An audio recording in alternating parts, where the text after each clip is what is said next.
మీ జాతకంలో సూర్యుని స్థానం బలహీనపడడం మొదలవుతుందట. అది మీ ఆరోగ్యం నుంచి ఆర్థిక పరిస్థితి వరకు మొత్తం ప్రభావితం చేస్తుంది. ఇంట్లో ఎవరైనా పెద్దవాళ్ళు చనిపోయినప్పుడు వారి బంగారం, విలువైన వస్తువులను వారి పిల్లలు, వారసులు తీసుకుంటూ ఉంటారు. కొందరు ఆ బంగారాన్ని గుర్తుగా వాళ్లే ఉంచుకుంటారు. కొందరు మాత్రం అలా వేసుకోకూడదని ఆ బంగారాన్ని కరిగించి వేరే వస్తువు చేయించుకుంటూ ఉంటారు. కానీ ఇందులో ఏది నిజం? శాస్త్రాల ప్రకారం చనిపోయిన వారి బంగారం వేరే వాళ్ళు వేసుకోవచ్చా? వేసుకోకూడదా? ఇప్పుడు తెలుసుకుందాం. జ్యోతిష్య శాస్త్రం మన జీవితానికి సంబంధించి చాలా విషయాలు చెబుతుంది. దానిని అనుసరిస్తే మనం కూడా ఆనందంగా ఉంటామని నమ్ముతారు. ఆ జ్యోతిష శాస్త్రం ప్రకారమే చనిపోయిన వారు ధరించిన బంగారు ఆభరణాలు, ఇతర వస్తువులను మరొకరు వాడకపోవడమే మంచిదట. ఎందుకంటే బంగారం సూర్యగ్రహానికి సంబంధించినది. చనిపోయిన వారి ఆభరణాలు ధరించడం వల్ల ప్రతికూల ప్రభావాలు పెరుగుతాయట.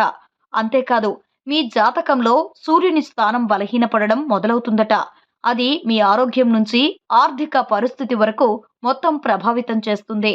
దీనికి ప్రధాన కారణం ఏమిటంటే బంగారం సూర్యుని లోహం. వ్యక్తి మరణించిన తరువాత ఆభరణాల సూర్యశక్తి తగ్గుతుంది. జీవించి ఉన్న వ్యక్తి ఆ నగలను ధరించినప్పుడు ఈ ఆభరణాలు అనేక ప్రతికూల ప్రభావాలు అతని జీవితంలో కనిపించడం ప్రారంభిస్తాయి. ఇది మీ ఆర్థిక పరిస్థితిని కూడా ప్రభావితం చేయడం ప్రారంభిస్తుంది. ఎందుకంటే బలహీనమైన సూర్యుడు ప్రతి చోట మీకు హాని కలిగించవచ్చు. మరణించిన వ్యక్తి ఆభరణాలను ధరించడం వలన మీ ఉద్యోగంపై ప్రతికూల ప్రభావాలు ఉండవచ్చు. మీరు వ్యాపారంలో నష్టాలను చవిచూడవచ్చు. మీరు ఊహించని విధంగా మీ పని చెడిపోవచ్చు.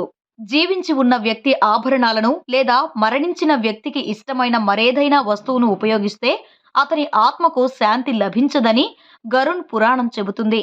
ఇలా చేయడం ద్వారా మరణించిన వ్యక్తి ఆత్మ ఎల్లప్పుడూ సమీపంలో ఉంటుంది. మోక్షం కూడా లభించదట. ఎవరైనా ఇలా చేస్తే చనిపోయిన వ్యక్తి ఆత్మ ఆకర్షణ ఎల్లప్పుడూ జీవించి ఉన్న వ్యక్తుల పట్ల ఉంటుంది. అది పితృదోషానికి కూడా కారణం కావచ్చు. ఈ కారణంగా మరణించిన వ్యక్తి ఏదైనా ప్రియమైన వస్తువును, ముఖ్యంగా ఆభరణాలను ఉపయోగించకుండా ఉండడమే మంచిది. కావాలంటే గుర్తుగా ఓ చోట ఉంచుకోవచ్చు. లేదు, ఆ వస్తువును మీరు వాడాలి అనుకుంటే శుద్ధి చేసి ఉపయోగించవచ్చు. ఆ ఆభరణాలను గంగాజలంలో 24 గంటలు ఉంచి శుద్ధి చేసి ఆ తర్వాత వాడితే ఈ దోషాలు ఉండవట. శుద్ధి చేసిన వెంటనే కూడా వాడకూడదట. పసుపు దారంతో కట్టి 21 రోజులు పక్కన ఉంచి ఆ తర్వాత ధరించవచ్చట. అలా కాదు అంటే ఆ బంగారాన్ని కరిగించి మళ్ళీ కొత్తగా చేయించుకోవచ్చు.